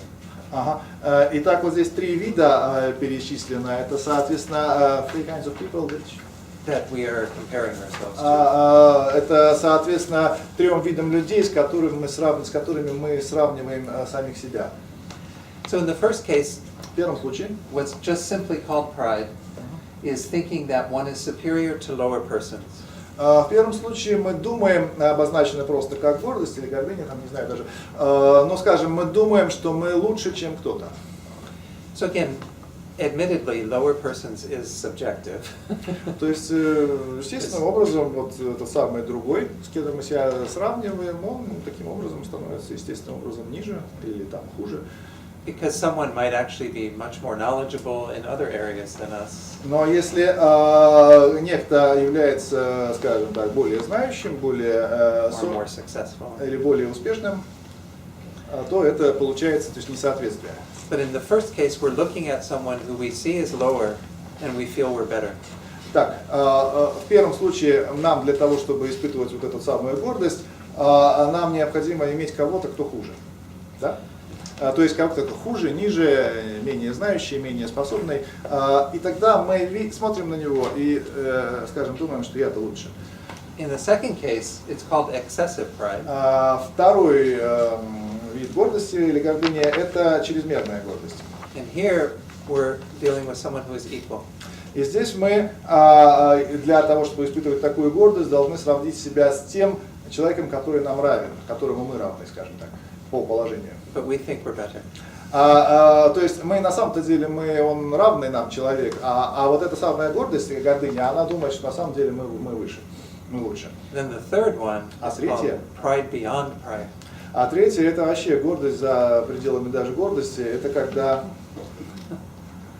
here the person is better than это us. когда на самом деле тот человек другой, он вообще-то лучше и выше. They're superior, but we think we're better. Но вот эта гордость, которая совсем никуда, она думает, что на самом деле я лучше. So I like sharing this because it shows that our pride can get out of control. Для чего такое делается? Для чего Дон хочет поделиться именно этими тремя видами гордыни? Для того, чтобы показать наглядно, что гордыня это такое чувство, которое может легко выйти из-под всякого контроля. We often think that we're so much better than others in these different ways. Вообще мы думаем порой, что мы настолько лучше, чем другие. But none of these are helpful minds. Вот ни первое, ни второе, ни третье, оно на самом деле нам не помогает, не является тем, что нам помогает. Rather, they get in the way of us being able to relate to others more honestly. More honestly? More truthfully. Prevent. Stops. All three stops.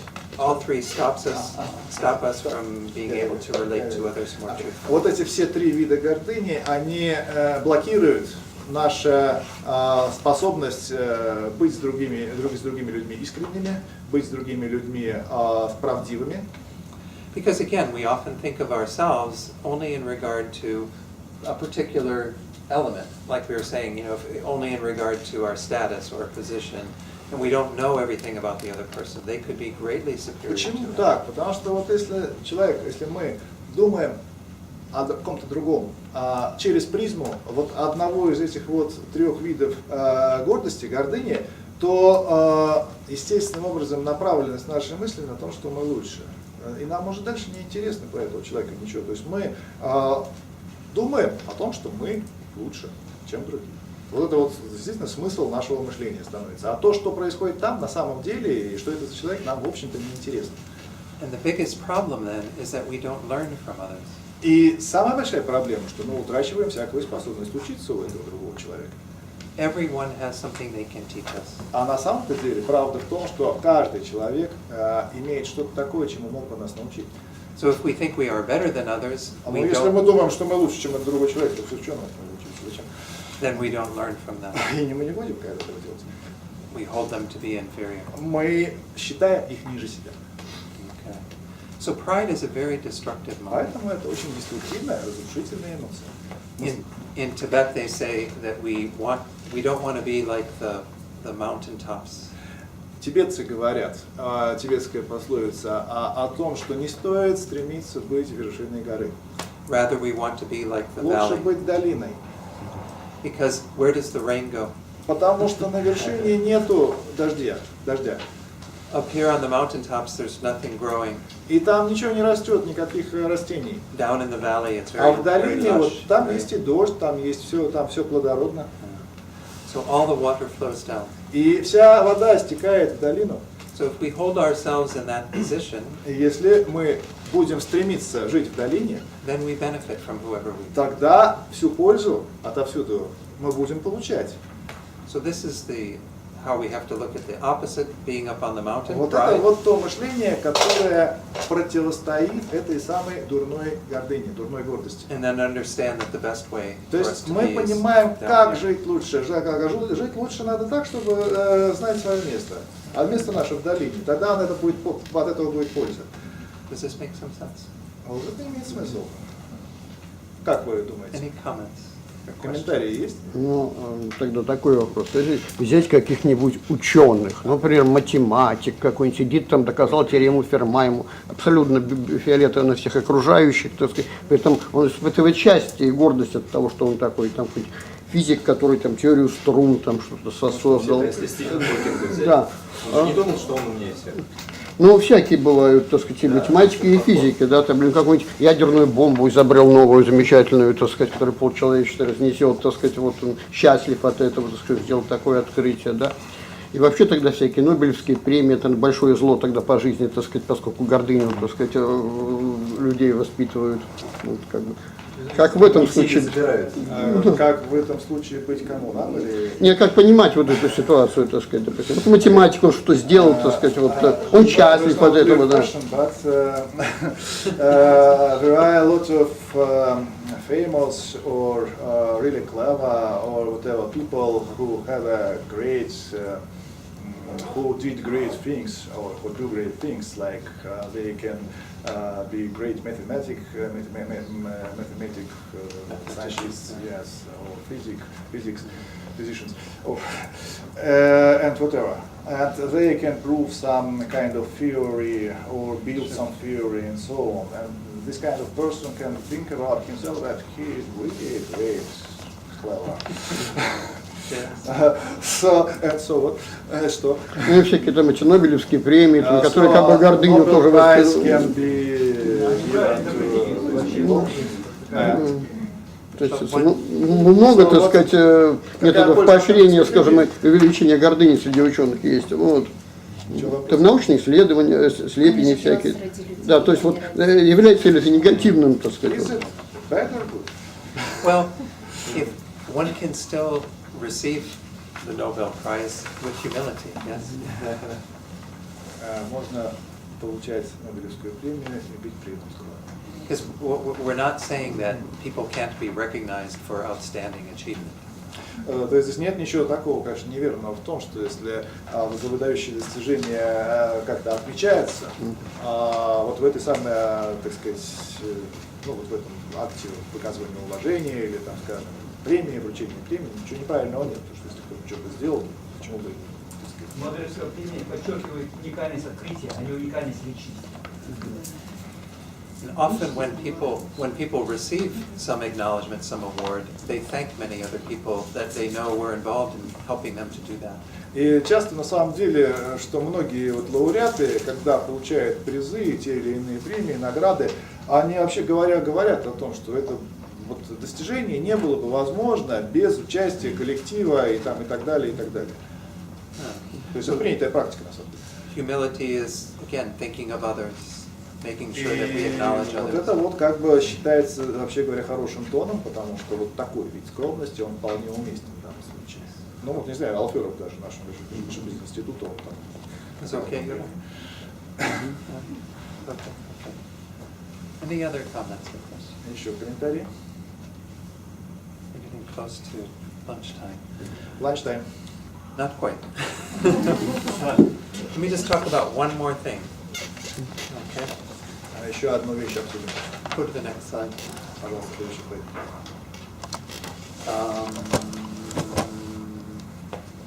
Actually, one more. So there is this idea that if we become humble, we have humility, that we will again think less of ourselves, think that we are less. We are not we are less. Well, think. What's the idea? The idea, I don't know what are the other words. To think that we are deficient, that we don't, we lack something. Значит, вот когда мы говорим о скромности, об уменьшении мышления о самих себе, это не предполагает такого мышления, что мы какие-то в чем-то немощные, в чем-то недостаточные, самонедостаточные, что нам чего-то не хватает. Вот это вот, то есть вот здесь вот эта тонкая грань, которая, так сказать, ну тонкая, то есть буквально. В одном случае это смещение внимания с самих себя, а в другом случае это наоборот, на самом деле, увеличение внимания. Начинает думать, что мы такие-то вот недостаточные и так далее. Вот, то есть вот здесь вот надо понять эту грань. But actually, again, when we practice genuine humility, we don't put ourselves down. Когда мы подлинным образом скромные, когда мы на самом деле скромные, это не, мы при этом не принижаем себя. Мы не занимаемся тем, что самобичуем, принижаем и так далее. And if we see places where we lack something, where we are weak or limited, и вот мы можем при этом видеть, что у нас есть такие моменты, где мы в чем-то слабы, в чем-то недостаточны, чего-то нам не хватает. То есть это мы действительно можем, так сказать, трезво видеть. then this can actually be very good for us. И когда мы ясно это видим, для нас это полезно. To see what we can improve upon. Почему так? Почему полезно? Потому что мы можем это поправить. And so then we make every situation into a learning experience. И тогда любую ситуацию можно превратить в возможность для нового обучения чему-то. Okay. So maybe that's enough on that. Let's go forward to the practice advice. Перейдем сейчас к практическим наставлениям. Теории еще достаточно на сегодняшний, на настоящий момент, а теперь перейдем к практическим наставлениям. Few more. Okay, there. So this is also on your sheet, on the second side, I think. Few more. Oh, where's your manager? The bottom, I'm sorry. The bottom of the first sheet. Это на первой стороне. So do you want to read this? Sure. Поразмышляйте о роли видения взаимозависимости во взращивании скромности. Да, действительно, это просто отражение, переложение того, что здесь написано. Итак, переразмышляйте о роли видения взаимозависимости во взращивании скромности. Первый пункт. Когда вы находитесь в компании других, это мы уже прочитали. Вспомните строфу 8 строф тренировки ума Гишил Андрей Тампа, да? Да. Это мы уже читали. То есть, еще раз, когда бы ни был я с другими, пусть буду среди них нижайшим, другие же пусть будут непритворно дороже мне и выше, чем я сам. By the way, that's part of what is called the 8 verses of training the mind. Это строфа из так называемого восьмистишия тренировки ума. It's a very powerful prayer of Lojong. Это написано как молитва, которая в действительности имеет большую силу и благословение. Это из инструкции по Лоджонгу. To help us to reverse what we call self-centeredness to being other-centered, Что направлены other-focused. эти инструкции на как раз на смену перспективы, направленности на себя, на свое собственное существование, себя на других. It's probably been taught here before, yes? И мы, видимо, уже... The 8 verses have been taught here Значит, before. мы уже обсуждали раньше, когда 8 строф на прошлом семинаре. So, any questions on humility? Давайте по поводу скромности, если есть еще какие-то вопросы, проясним их. Да-да. Попробую вопрос задать. Вот если посмотреть такую ситуацию, предположим, человек он собирается отправиться на обучение, ну, допустим, в монастырь. Стоит он в очереди на автовокзале на автобус. Перед ним в очереди вылезает какая-то группа людей, он их пропускает в силу того, что он скромный, они садятся в автобус уезжает, ну ничего страшного, приедет следующий, он поедет на следующий. Подходит следующий автобус, он садится, едет, автобус ломается. Приезжает за ним следующий автобус, все, набор, монастырь завершается, человек добирается до туда и не может попасть, и не может начать обучаться. Как вот здесь вот скромность, которая привела к такому результату, как ее вообще оценить? It's a kind of question, and suppose the story is that somebody is going to go to learn to enroll in some university or monastery or whatever, and okay, he is coming to a bus station, and waiting for bus comes. Bus is coming, and some group of people is going to occupy all the bus. But the person is modest and he lets them to go. Okay, first bus goes.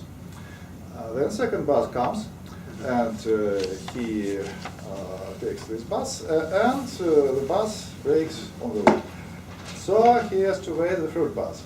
When the third bus comes, the process of in the university already expired.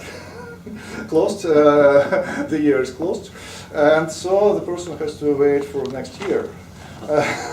So how to regard this kind of person's humility? Yeah.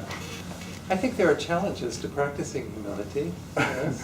There are challenges to practicing humility. Ну вот это, понимаете, любая практика требует жертв.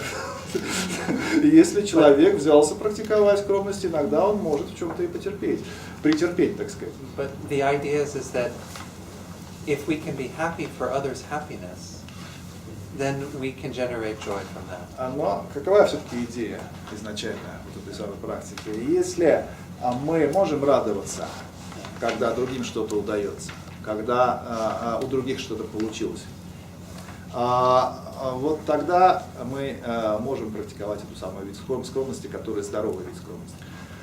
Nonetheless, there are times when we do have to put our needs in front of others, if we need to do that to help others. Тем не менее, надо понимать, что порой мы должны поставить других перед фактом, что у нас есть тоже свои задачи. Особенно в тех случаях, когда эти задачи направлены на помощь другим. So if you fly on a plane, they tell you to, if there's an emergency and the oxygen masks come down, they tell you to put on yours first before you help someone who needs help, right? И, например, если вы летаете в самолете, то вам дают инструкции, что, пожалуйста, когда вам понадобится кислородная маска, сначала приложите ее себе, а уже потом помогайте окружающим. So there are times where we wouldn't want to be humble and try to help the other person when we are going to suffocate. Поэтому, конечно, вы можете быть очень скромным человеком, но если у вас ситуация такова, что есть определенная задача, которую надо выполнить вам немедленно, то вот выполняйте ее, эту самую задачу, и не выполняйте ее немедленно. So this is why we start with perspective, because if we have the right perspective, then we practice humility the right Именно way. поэтому скромность идет на втором месте. На первом месте идет перспектива. Почему? Потому что если наша перспектива видения правильная, мы можем оценить ту ситуацию, в которой мы оказываемся, и понять, где здесь верная скромность, а где будет ложная скромность. Ну вот так. So it's hard to say with the story that you mentioned what the right Здесь thing. трудно что-то определенное сказать по поводу этой истории. Maybe if this is a person who people depend upon to have that, because he was going to the university. Was this his Actually, monastery. monastery? Yeah. But it was for to get work, or was this work, or just to study, or To study humbleness. yeah, to study humility. I mean, it would depend on the perspective of how does that help others. if others will be benefited more by doing that. Надо, скажем, человеку, если он едет обучаться в монастырь и понимает, что если он не попадет туда, вот в общем, у него все, там грант кончится, то, в общем, наверное, здесь это и на других сильно повлияет, потому что тогда этот человек не может получить там буддийское образование, да, и окажется вообще, а мог бы оказаться большим значительным деятелем, который очень сильно поможет нам другим людям, стать буддийским учителем каким-нибудь, да, ну, если перспективы хватает вот на такое видение, то, наверное, можно сказать этим людям, которые там вклиниваются в автобус, что, друзья, что у меня тут сложная ситуация, неотложная, да, я должен как бы вклиниться в тот же самый автобус. So yeah, the perspective is to help others, then it can be different Поэтому than от перспективы зависит. perspective of me, myself. Конечно, если у него не будет такой перспективы, если он просто будет думать уже, я должен быть скромнее. Ну, возможно, он будет в этом случае прав в том, что он все-таки пропустит этих людей вперед. Здесь зависит, опять же, от этой перспективы, разное понимание. It's okay. Maybe one or two more, and then we have to have lunch. Yes, okay. Вот приведу такой пример на тему там, гордости и, наверное, правильности и испытания этого ощущения, насколько, ну, с точки зрения буддизма правильно. Как-то был на одной научной конференции, тот приперся один товарищ, который в течение минут 40, наверное, задвигал с видом, что все дураки, а он сам умный, тотальную чушь. То есть просто это слушать было невозможно. То есть у всех уши сворачивали, его пытались перебивать, там, пытались ему что-то объяснить в перерыве, но он твердо оставался на своих позициях и при этом считал всех исключительно дураками. Вот. И в этой ситуации, то есть как бы получается, что когда я говорю, что кто-то несет бред, то получается, что я как бы нахожусь как раз таки в первой стадии вот этой гордости, что я ставлю себя на место, как заведомо и в принципе окружающие со мной согласны, что я ниже, чем я нахожусь на более высоком уровне постижения там, какого-то предмета, чем спикер. И вот как бы, собственно говоря, как быть в этой ситуации, как не испытывать этой эмоции, почему это ненормально? Как тем, кто должен удалить этого гражданина из зала, как им при этом думать надо, да? Не то, что он высказал, как бы, условно говоря, научную какую-то теорию, но она просто бредовая, то есть ее по-другому не назвать. Но он убежден, что это очень правильно и это очень хорошо. Другие же все, и все даже не обязательно быть ученым, все нормальные люди понимают, что вопрос это бред. Вопрос в чем, что как, то есть вот нас сейчас учат, что вот есть деструктивная эмоция, гордыня, но как ее не испытывать в этой ситуации, ты не можешь ее не испытывать. То есть ты однозначно идентифицируешь то, что произносится как бред. И как, вот, собственно говоря, вот, по-другому к этому относиться. That's a kind of difficult situation for the person. And the stories, example stories, like he was at some conference, scientific conference, and a kind of some participant told about theory or whatever hypothesis, which was seemingly quite wrong, quite stupid, as this person saying. And everybody, all the participants, though themselves that speaker is stupid. But here we see that this kind of feeling is wrong because we shouldn't think that somebody is stupid. True. But if everybody thinks that he's stupid. But once again, I think it doesn't mean that we don't address things that need to be addressed in the world or correct things. Yeah. It's just we don't do it with pride. Does that make sense? Ну, опять то, что да, то есть перспектива, о которой только что было говорилось. То есть, в общем-то, чувство скромности, оно не предполагает, что те вещи, которые должны выполняться, чтобы они не выполнялись. То есть, если действительно требуется, ну, скажем так, указать, критиковать ту или иную, вот, в вашем случае я от себя сейчас тоже, то есть высказать критику, да, то ее нужно не высказать, требуется ее высказать. You would try to do it in ways that are kind. Можно ее высказать помягче, а можно и не очень. Перефразировали. Если это не означает запрета называть вещи своими именами, то что тогда это означает? Okay, a question. If it is not a block, it doesn't block to say things about things, what things are. So what to do? Just to be more kind, or what? Or what? Well, again, if things need to be addressed, then we address them, but we address them in very gentle ways, kind ways. We don't put people down and say things in a mean way. Если вы вот заняты практикой скромности, то, наверное, это будет означать, что просто надо проявить некоторую, так сказать, большую мягкость, более терпимый подход. Но это не означает, что не требуется, если есть вот потребность, так сказать, произвести некоторое действие, да, если оно должно быть произведено, значит, его надо произвести. I think the question was that you already compare with the speaker, Right. yourself. So you. How you can compare with somebody, and is it the right way to do, or can you compare yourself with somebody else? Like in this situation, the scientific conference. Yeah. Actually, I mean, comparison and judgment can be very difficult. It's something we want to lessen, because the prideful mind can arise on the basis of that. You know, when we compare ourselves and judge others. Дон отвечает о том, что сравнивать себя с другими и судить других — это вообще две разные вещи. Честно говоря, я вопрос пропустил. Да, правильно, я просто объяснила, что молодой человек имел в виду. Дон ответил о том, что вы можете сравнивать, но просто не чувствовать при этом себя выше основы.